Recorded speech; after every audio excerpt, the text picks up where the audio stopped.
Hi, so I'm Harman. I'm going to talk about our journey at CAE Tech towards mass customisation, or automated mass customisation. So what I'm going to do is I'm going to talk through a number of case studies in different verticals that we have done, and I'll then gather together what the actual similarities are between these, because they seem like very different problems. So first of all, this is a pair of custom insoles or orthotics made by a company in Massachusetts called Even Keel Performance Insoles. So they had come up with their own technology for measuring people's feet and their own parameterized model of the geometry that they want to put under their feet. And their question really was, how can they scale that manufacturing across the US? So their technology uses CNC to cut these, so they are CNC surfacing on the bottom side and then a drag knife to cut the shape out. And they were making these in the basement of a podiatrist's office in Boston, but they had this plan that they could actually supply podiatrists' offices across the US. So they developed their own software for this, and what we did to help them is we created the software that actually manages those orders. So as the orders come in from different doctors at different practices, they've done the measurements using Even Keel's photograph-based process that they've come up with. They get parameters from that, and the app that we've then developed for them generates the 3D geometry, it generates the CNC G code, it generates the labels and the instructions that go in there. And so the whole process then is automated from the order being placed. Completely different application here. So this is a bespoke lighting brand based in London called Empty State, and they produce lovely high-end lighting like this that you could have in a hotel foyer, for example. And they offer these in a bespoke way, but they wanted to know, well, how can they globalize? How can they involve their resellers in the design and take the design team out of the loop of sales? And so this is the 3D tool that we've put in the hands of their resellers, where they then get to make the choices on the configuration of the light, what the materials are, how big the drop is, and so on. So the design team don't have to be involved in every sale, and a key aspect of this is that it is tracking the entire sales process, it's generating the invoices, and most importantly for Empty State, it's generating the bill of materials and the assembly drawings that are then put in the hands of the team who are making them. So it's the full end-to-end process from an order being placed through to actually making that set of lights ready to ship. This lovely kitchen is from a company called Future Joinery Systems. So they are a virtual manufacturer, so they've designed architectural joinery for kitchens, for staircases and other interior joinery. And what they wanted to do is put that in the hands of architects. So you might have an architect designing a house or an extension, and they wanted the architect to be able to make the choices on the kitchen, on the staircase, and so on. And so what we help them achieve is this kitchen configurator, or anything configurator, which in this case is actually sitting within SketchUp. So this is actually within the architect's model of the house. And all the architect has done is they've gone and chosen what cabinets they want, what the drawers are, and so on. And so we can see the kitchen, that they've configured there, and the real kitchen that became. This then means that when that architect has configured that kitchen, they don't then give that to another expert designer who's then got to turn that into something, because the software has captured the entire configuration, the entire design, and actually the output of this is the cutting instructions to cut the wood to make the kitchen. And when I said at the beginning that they were a virtual manufacturer, they actually then send that to a local joinery company near wherever the house is being done. So it's actually even made locally to where it's being fitted. This is a Navy frigate, RA Type 31. These are made to order, but I'm not really talking about that being configured and made to order. But what we got involved with on this is how the modules for the ship are made. So Babcock at the moment are manufacturing a set of 5 frigates for the Navy. This is a rendering of the factory for it. So you have an assembly hall and you have production lines, and essentially the ship itself is totally modular. And so on the production line, you have modules coming down the production line, and each stage on that production line has a team ready to do a set of cutting or welding or fitting services in that module. So it's like a mass customization problem, because every module that they receive is actually different to the last one, and there's probably about 100 per ship. And so the question here was, well, how could they benefit from the fact that there is actually full 3D CAD of the entire ship? So what we developed and trialled with them was a device using a number of controllers on it. I've got a picture of it in action here with the CAD as part of the ship. So essentially this is a 3D CAD viewer, but where the team on the dockyard can actually interact with CAD totally through a set of controllers. So they've got an Xbox controller, they've got a Stream Deck, which is a set of programmable buttons. And so actually they can interact with 3D CAD without needing to know anything about CAD. They can navigate their way around a ship with an Xbox controller, and most importantly, they can actually feed back issues to the engineering team through it. So they can select a part or a sub-assembly, they can say that there's a dimension missing from the drawing, or they've got a part missing, or whatever issue that they've come across. And so this can then stop stoppages on the production line, because the production line is actually in collaboration with the engineering team. So from really, really big things to something really, really small. So this is a tiny little Internet of Things device, which is called WizBlock.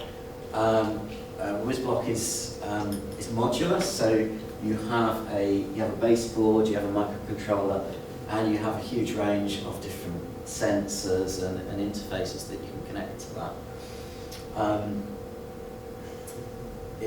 So it means that you could build any Internet of Things device.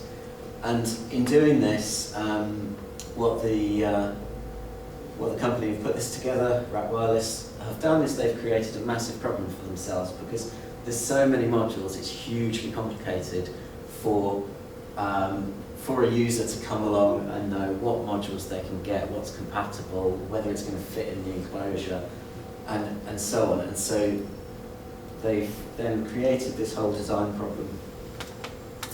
And so the solution that we've brought to them for this design problem, again, is a 3D configurator, but it's one that fully understands the modular concept there, the connectivity between the electronic modules, what the capabilities are, and how that can fit in an enclosure and have the right fittings on that enclosure for the system as a whole to work. Back to really big things. This is a house made of cross-laminated timber. Problem brought to us with this is, how can you remove the engineers from the workflow from that 3D CAD through to actually cutting those parts out? So we've developed the technology that reads in the CAD model of the house, groups all the parts by their material types, and then nests them ready. So what's related between all of these different case studies? Well, the key thing is that they're trying to actually remove the designer or the engineer or the technician from the sale to manufacturing process. And the reason that's important for the manufacturer is for the manufacturer that's going to constrain their ability to scale. So they can only make as many as they can get their designers or engineers involved with. And from the consumer's perspective, people like having things that are personalised, and in a lot of these cases they need something that's personalised. And for us as society, actually making things to order is a beneficial thing. We only get what we want when we want it. We only use the materials and energy that we actually need to use in order to make that product. We don't need to ship things everywhere, but if we can make it more locally as well. And I very much like this quote from a book called Transition Point, which looks into how the supply chains are changing right now. That the future supply chain will be personalised, automated and local. And so we feel this fits very much with the vision that we've been discovering through this set of case studies. I'll give a bit of background about myself before looking at what the actual the mission is that we're setting out. So my background, originally I worked in the car industry, and then, like some of what's just been discussed, I was also in Formula One. So I worked for Lotus and then Ricardo and then the Honda and Braun Formula One teams, mostly working on simulation. And then in 2009 I started a simulation software company called Delta Theta, which was acquired in 2012 by a Californian company called SideDesign. At SideDesign, so that's the Delta Theta's product, that's SideDesign's product. SideDesign put the first piece of engineering software on the cloud, way before Onshape and Fusion 360 existed. And then that was acquired by ESI Group, where I worked until 2016 when I started CAE Tech. So CAE Tech is based in Leamington Spa. We're a team of engineers and software developers working on these mass customization problems and building a bit of a vision. So we have the mission, we are developing a product which is called Infinitive, which is a cloud platform for manufacturers of build-to-order products. And our mission is to enable build-to-order processes with mass production efficiency. And when people say that, this is one of the comparisons that I like to use. If you haven't heard of Vention, they are a company in Canada who you can go on their website, you can pick some aluminium extrusions and you can design industrial equipment, or you can use designs that other people have published on there. It's a very neat system, and they get to then sell these things for lots of money. They didn't invent the idea of building those things with aluminium extrusion. You could already do that. There were already websites where you could buy all of that. They didn't invent 3D configurators. But the fact that they put the whole system end-to-end together created a business model that nobody else was doing. And we believe that we can enable many future inventions. Another quote, I'm going to protect the anonymity of the person who said this to us, but on seeing some of our technology, we were told, well, why are you investing in CNC when in the future everything is going to be 3D printed? I totally agree with what's just been said in the sessions about additive, but I would also say that the examples that the case studies we're looking at, they wouldn't work with additive manufacturing. And so my concern with statements like this is, this sounds very ambitious, but in actual fact it's the first part that's more ambitious, because saying everything's going to be 3D printed is saying that there's the silver bullet that's going to come along, so we don't actually have to worry about improving the technologies that we've already got. So a key part of that mission is that the required technology beyond the configurator is flexible manufacturing. So that's not specific to any particular process, and a key point that we've seen through companies we've been helping is that actually includes manual processes a lot. And so actually communication of designs through either through 3D, CAD, or through generating drawings and bill of materials is as important as automating. So a comparison of a company who are out there with a bit of flexible manufacturing. This is another one you might have come across, a company called Bright Machines. And what this guy is happily showing is that he can push a button and the machine is going to reconfigure itself from being able to assemble one piece of electronics to another. Now, this again is quite a specific manufacturing machine for a specific type of product, but they've come up with this idea of software-defined manufacturing. I don't know how many people in the audience I'm so excited. are of the right age to remember this, but back in the mid-80s there was a cartoon made by the same people who made Postman Pat about a machine that could make anything, and in each episode they would program on the computer on it and it would produce a different item. And despite the expected level of sexism and racism from a 1980s cartoon, it does have some very interesting ideas in it that actually relate directly to this idea of flexible manufacturing. So part of our research and developments have been heading in this direction. So this is, some of you will recognise that this is Onshape that I'm stood next to here. And so what we've got here is we've got Onshape with a set of configurations, and the CAD model in there has the model of the product, but it's got the model of the robot cell and the actual robot in it too. An environment extension that we developed for Onshape, that robot there is now carrying out the assembly of the product that we just defined through the configurations in here. So this is configurable robotic assembly driven from a CAD model. And so we see this kind of technology as the next steps for our vision of mass customization. So the key takeaways there. So we believe that build to order or mass customization or lot size one, as some people are calling it, are all possible.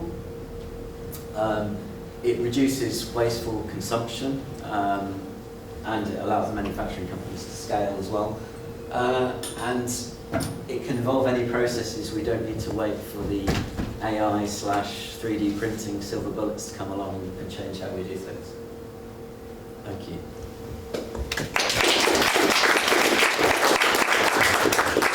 So excellent, thank you, Pete. Has anyone got any questions regarding any of that?